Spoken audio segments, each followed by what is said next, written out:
YouTube. So we have another video on discriminants. We've already discussed discriminant in the previous video. If you haven't watched those videos, please go back and watch them because they're very important, as you're probably going to struggle understanding them if you don't already understand them without watching those videos, right? So here we have an exam type question. So in this exam type question, we are asked, they say, for which values of p will the equation x squared plus x 2p plus 4 equals to minus 9p have real root, right? So they're asking us for which values of p will this expression here have real roots, and obviously p is this one here, right? And this one. P is a constant basically. So now we need to find that value. We need to find that value for which p will have real roots. So what I'm going to do is I'm going to write down that question again, but this time I'm going to rewrite it in the standard form that we know it as, right? Ax squared plus bx plus c. So in our standard form, they gave us 2p plus 4. 2p plus 4 is obviously the coefficient of x, so I'm going to write it in front instead of after, and then I'm going to transpose the 9p equals to 0, right? So now this is the standard form that we have normally when we are given quadratic equations, right? So now what we're going to do is we're going to try to get the discriminant and see if from the discriminant we're able to find the values of p and yeah, basically. So now they're saying for which values of p will this equation have real roots. So when an equation has real roots, the discriminant has to be greater or equal to 0, right? It doesn't matter whether the roots are rational, irrational, or anything of that sort, whether they're equal or not. We just want to know if the roots are going to be real. So the roots are real if the discriminant is greater or equal to 0. So now we're just going to substitute our b, which will be 2p plus 4, and our c will be that one, and obviously our a will be the constant of x squared, which is 1. So when we substitute that into our discriminant, let me first write down the formula for the discriminant. It has to be greater or equal to 0. And if we substitute that, what we're going to get is our b will be 2p plus 4, b squared minus 4, our a is 1, and c is 9p greater or equal to 0.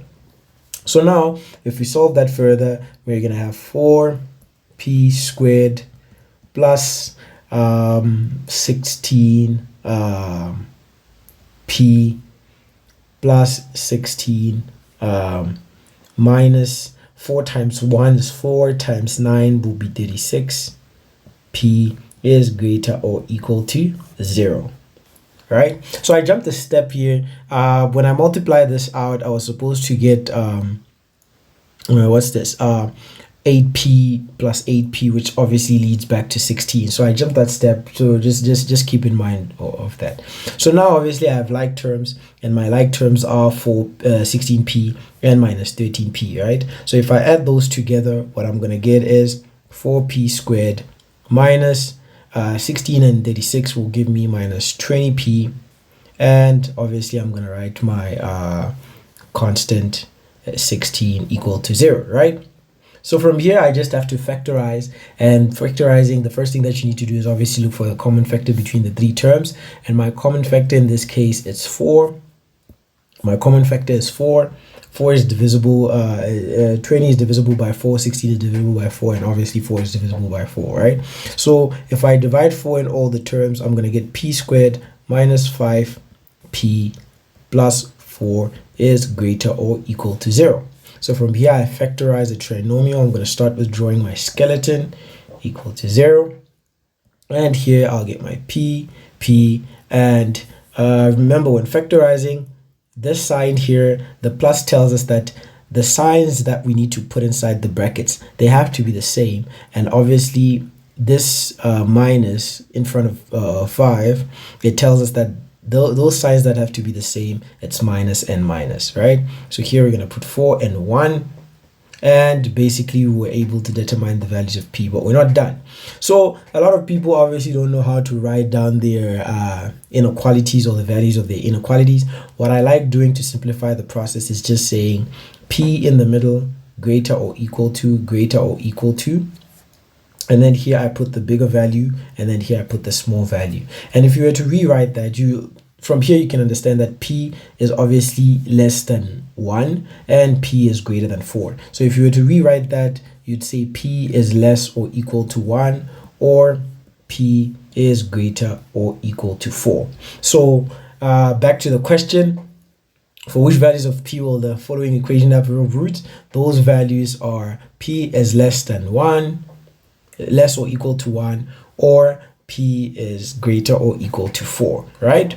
So let's go and look at the next question. The next question says, discuss the nature of the roots if p is equals to 3. So before we do that question, look, is p equal to 3 less than 1? No, it's greater, right? But is it greater or equal to 4? No, it's less. So p lies in between. And remember, with the previous question, they said, for which values of p will the following equation have real roots? And these are the values that we're able to determine, right? So, but what if the value of p doesn't lie within these two values? What if it doesn't lie within these two values? What happens, right?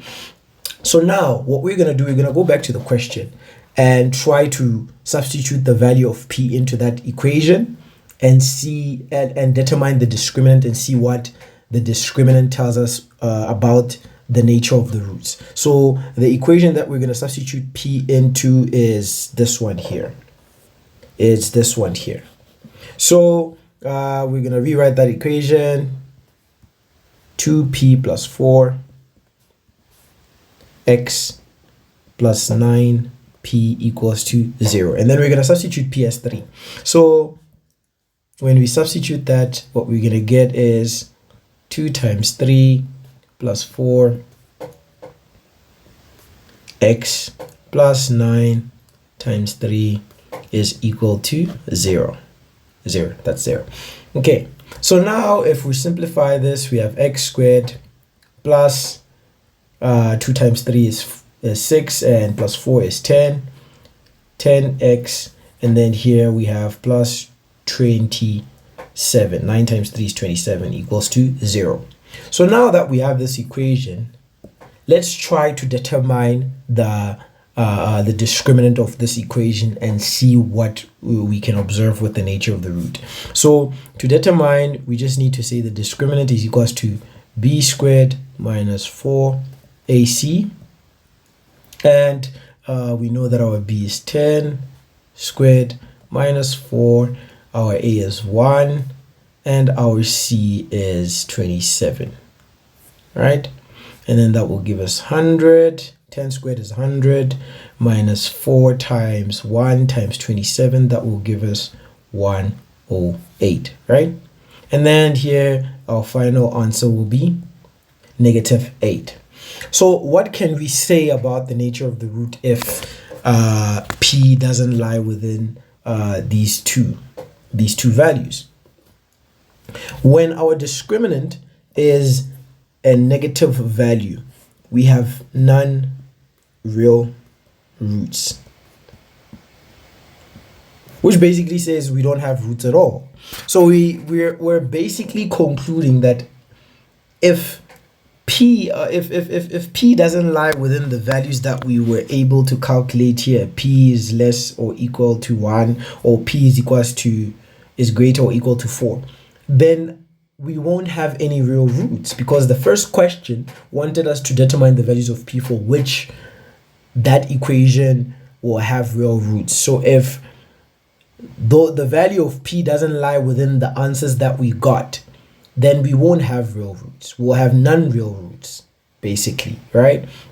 Because our discriminant will be negative. And from the previous videos, we were able to deduce or understand that when the discriminant is less than 0, we will have non-real roots, or we will have non-existent roots. And non-existent roots, when you graph it, it would look something like this, where you find that your graph will never intercept any of the x-axis points. So that is it for this video. If there's anything that you'd like us to add, just comment. If there's anything you don't understand, just add it in the comment section and we'll try to simplify it for you. But other than that, please like, share, subscribe, and talk to your friends about it. That is it from my side. Cheers.